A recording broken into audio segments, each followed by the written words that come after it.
اور یہی آیت اللہ صادق روحانی، ان سے ایک دفعہ یہی پوچھا گیا کہ امام زمانہ علیہ السلام کے سب سے زیادہ قریب ہونے کی راہ کیا ہے، کون سے ایسے اعمال انجام دیں کہ ہم امام زمانہ علیہ السلام سے قریب ہوتے چلے جائیں. ان میں کچھ اعمال کا تذکرہ انہوں نے کیا. کہا کہ ایک تو روزانہ امام زمانہ علیہ السلام کی کوئی سی بھی زیارت پڑھیں. امام زمانہ کی بہت ساری زیارات ہیں، وہ آپ مفاتی کے اندر نکال کر بھی دیکھ سکتی ہیں. آپ نکالیں کسی بھی طرح سے کوئی سی بھی زیارت، بہت ساری زیارات ہیں. روز امام زمانہ علیہ السلام کی کوئی نہ کوئی زیارت، چاہے وہ مختصر ترین زیارت ہی کیوں نہ ہو. السلام علیکہ یا صاحب العصر والزمان اتنا بھی کہہ دیں تو یہ بھی مختصر ترین زیارت ہو جائے گی. ایک تو یہ روزانہ پڑھیں، اس سے آپ امام زمانہ علیہ السلام کے قریب سے قریب تر ہوتی چلی جائیں گی. اور دوسرا یہ کہ قنوت میں دعائے فرج پڑھیں. اچھا، دعائے فرج کے نام سے دو دعائیں ہیں عام طور پر نظر آتی ہیں. ایک تو الہی عظم البلاء والی دعا ہے، اس کو بھی کچھ لوگ کہتے ہیں، اور ایک جو دعائے سلامتی ہے امام زمانہ علیہ السلام ہے، اللہم کن لولیک الحجت والی. تو کوئی سی بھی ان میں سے دعا جو امام زمانہ علیہ السلام کے لیے دعا شمار ہو، یا تو یہ والی دعا جو کہ سب کو یاد ہی ہے، اس کو قنوت کے اندر روزانہ پڑھنا. جو روزانہ قنوت میں اس کو کم سے کم روزانہ کیا تو کوشش کریں ہر نماز کے قنوت میں یہ پہلے پڑھ لیں، اس کے بعد کوئی سی بھی اور قنوت کی دعا پڑھیں. یہ بہت زیادہ اس کی آج کل کے زمانے میں کافی تاکید ہے. ورنہ مختصر ترین جو اللہم کن لولیک اللہم عجل لولیک الفرج، یہ والی جو مختصر ترین ہے یہ بھی پڑھ سکتے ہیں. تو بہرحال کسی بھی طریقے سے نمازوں کے قنوت میں. اور آیت اللہ علی آقا قاضی تو ایک جملہ اور فرماتے تھے کہ امام زمانہ علیہ السلام سے اگر کوئی ارتباط اپنا برقرار کرنا چاہتا ہے تو وہ نماز شب میں جو نماز وتر ہوتی ہے اس کے قنوت میں دعائے فرج پڑھے، بلکہ ہر روزانہ پڑھے، بلکہ اپنی ہر دعا میں دعائے فرج کو شامل کر لے. یعنی آپ کو عمومی دعائیں بھی اپنی کرنی ہو، مثلا کوئی سی بھی گھریلو ٹائپ کی کوئی دعا، اور شادی کی دعا، اور اولاد کی دعا، اور بیماری سے دور ہونے کی دعا، کوئی سی بھی دعا کریں اس سے پہلے دعائے فرج ڈال دیں. اس میں اس دعائے فرج کی برکت سے امام زمانہ علیہ السلام کے لیے دعا کر رہے ہیں، وہ تو پروردگار کو قبول کرنی، اس میں تو تمام موانعات مفقود ہو جاتے ہیں. علماء کہتے ہیں جس وقت امام زمانہ کے لیے آپ دعا کرتی ہیں نا تو تمام رکاوٹیں جو دعا کی قبولیت میں بنتی ہیں، مانع ہوتی ہیں، وہ ساری کی ساری رکاوٹیں دور ہو جاتی ہیں امام کے لیے دعا کرنے کے نتیجے. اور خدا کی ذات اس بات سے بہت زیادہ کہیں زیادہ کریم ہے کہ وہ امام زمانہ کے لیے کی گئی دعا کو تو قبول کر لے، اور جو اس کے ساتھ لگی ہوئی دعا ہے اس کو رد کر دے. بہت مشکل ہے، پروردگار کی صفت کریمیت جو ہے اس سے بہت بعید ہے یہ بات. تو یہ والی دعا ہر دعا کے ساتھ اس کو لگا لیں. تو فرماتے ہیں کہ اس طرح سے آپ امام زمانہ علیہ السلام کے بہت قریب ہوتے چلے جائیں گے. اور آیت اللہ صادق روحانی ایک بات اور فرماتے ہیں، وہ یہ فرماتے ہیں کہ اپنے اعمال اور اپنی عبادات کو مستقل طور پر حضرت حجت کو ہدیہ کرنے کی عادت ڈال لیں. یہ حضرت حجت سے قریب ہونے کا بہت بہترین ذریعہ. اور اگر آپ نے فرماتے ہیں کہ اگر آپ نے اس کی عادت ڈال لی تو کچھ ہی عرصے میں آپ کو خود احساس ہو جائے گا کہ آپ امام زمانہ علیہ السلام کے بہت قریب آ گئے.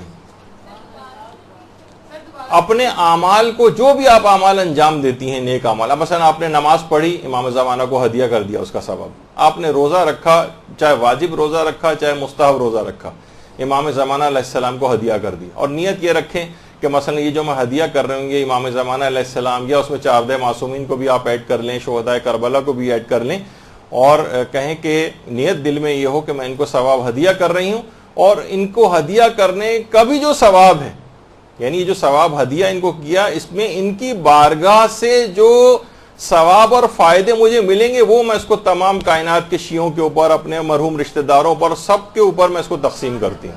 اللہم صلی علی محمد.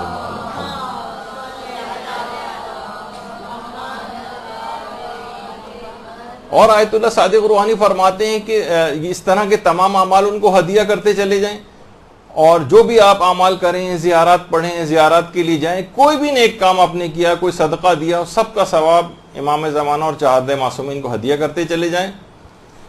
اور خاص طور پر تلاوت قرآن کا ثواب حضرت حجت کو ضرور ہدیہ کریں. خود فرماتے ہیں آیت اللہ صادق روحانی کہ میں روزانہ، اپنے فتوے کے اندر انہوں نے بات لکھی کہ میں روزانہ حضرت معصومہ قم سلام اللہ علیہ، درود بھیجیے محمد صلی اللہ علیہ وسلم۔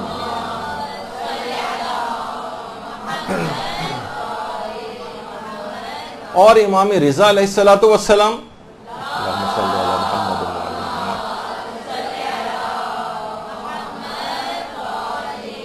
میں روزانہ ان کی نیابت میں زیارت عاشورہ پڑھتا ہوں، اور روزانہ وقت سحر فجر کی نماز سے پہلے میں تمام معصومین کی نیابت میں کچھ تلاوت قرآن کر کے ان کو ہدیہ کرتا ہوں۔ قرآن کو اور امام زمانہ علیہ السلام کا بہت ہی قریبی تعلق ہے۔ یہی وجہ ہے کہ امام زمانہ علیہ السلام کا ایک لقب شریک القرآن بھی ہے۔ جب بھی آپ زیارت میں بھی کہتی ہیں نا السلام علیکہ یا شریک القرآن، اور دیکھیے قرآن بھی کتاب ہدایت ہے، امام زمانہ خود عین ہدایت ہیں۔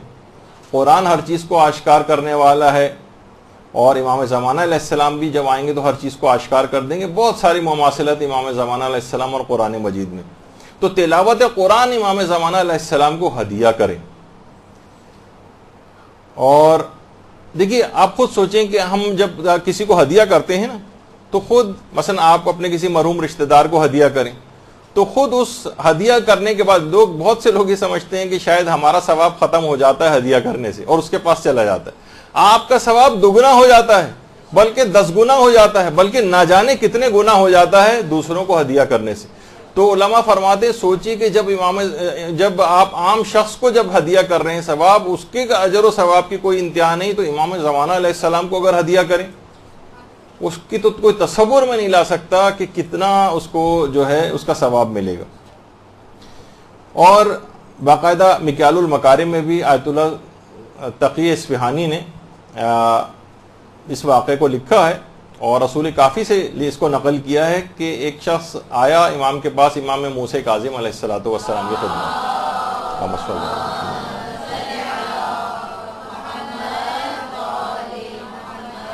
کہا کہ مولا میں ہر ایک پورا قرآن ختم کر کے ایک معصوم کے نام ہدیہ کرتا ہوں، 14 معصومین کے لیے 14 قرآن، تو اس کا کیا ثواب ہے؟